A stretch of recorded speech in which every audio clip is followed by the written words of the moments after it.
izay matoky amin'ny kely indrindra dia matoky amin'ny be. Luka 16:10 teny Jesosy io.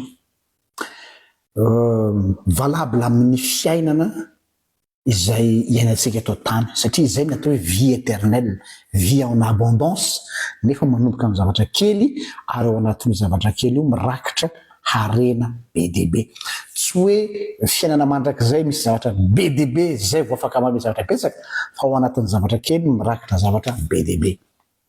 Misy taminareo nandefa lien tamiko ary isaorako be dia be azy ny momba ny tantara tsotsotra ny nanao nanoratana, tsy nanoratana moa zany fa ny parcours-n'ilay série na film malaza be amin'izao fotoana izao sady mandeha amin'ny TikTok dia Chosen zany.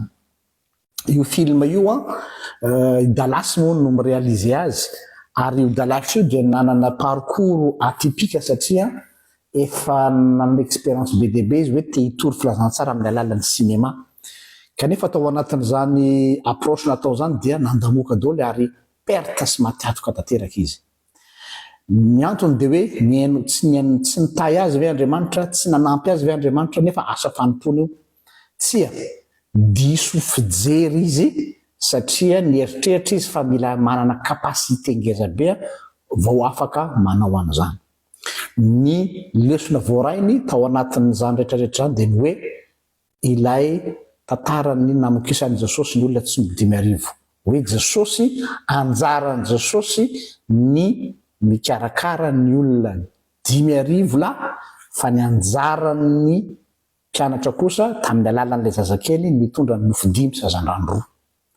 Or matetika atsika hoy Dallas ao anatin'ilay mpanao horonan-tsary ny Chosen dia ny famadika amin'izay isika variana mikendry vina lavitra hoe za te hanatratra olona farany betsaka, za te hanatratra tanjona farany goavana amin'ny asan'Andriamanitra, za te hanao asa goavana ho an'Andriamanitra. Ce qui n'est pas mauvais, kanefa ny mifamadika ny andraikitra. Tsy anjaranao ny mieritreritra ny ampleur sy ny visée ho amin'izany asan'Andriamanitra zany, an'Andriamanitra zany ny mamoky ny olona tsy midimy arivo lahy. Fa ny anjaranao dia le mofo 5 sazandrano 2, zany hoe ilay kely eo ampelantananao dia io no iangan'Andriamanitra amin'ny asa izay atao. Tantaran'ny Chosen dia io no horonan-tsary izay azo lazaina hoe voadika tamin'ny tenim-pirenena betsaka indrindra 70 langues. Vision zareo atoato dia anatratra 600 traduction ary film io dia tsy film à gros budget fa film natomboany tamina saison anaky ray aloha tamin'ny voalohany $10,000 no vola azony tamin'ny crowdfunding, zany hoe fanaovana plus zay le hoe mofo 5 sazandrano 2 tsy mijery lavitra fa zay ao ambany maso dia ino nafananao le saison voalohany ka ino no nampahafantarina ary lasa succès. Dia aveo izy amin'izao tsika amin'ny teny zao no fanaovana sary mahavory vola be indrindra amin'ny alalan'ny crowdfunding, zany hoe participation ny olona fa tsisy budget avy any Hollywood. 134 millions de dollars izay sa 104 millions de dollars tsy tadidiko vokatry ny crowdfunding fotsiny dia izany no succès planétaire amin'izao fotoana zao ary tsy misy maharesy azy. Mana projet zareo d'ici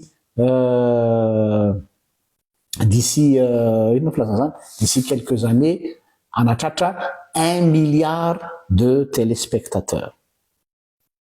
Vertigineux zany chiffre zany fa tsy ano izy no tokony ataitra atsika fa ny atomboan'le aventure izy dia mofo 5 sazandrano 2. Eto koa zany dia ho atsika izay miteny hoe mila manana objectif ngeza be, tsia ny mofo 5 sazandrano 2 no anjarako.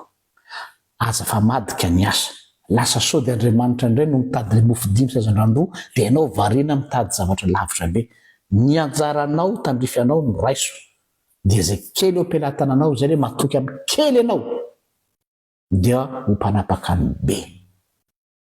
Dia matokia an'Andriamanitra amin'io zavatra kely. Ohatra hoe ianao zany misy asan'Andriamanitra ampanaovina anao, asa fitoriana, dia marina fa amin'izao tontolo izao moa ampianarina ny olona ho ambitieux.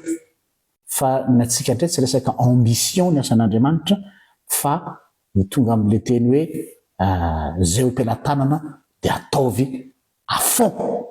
Le reste anjaran'Andriamanitra izany. Natoky amin'ny kely ho tendrena ho mpanapaka ny be. Sameta ain'Andriamanitra.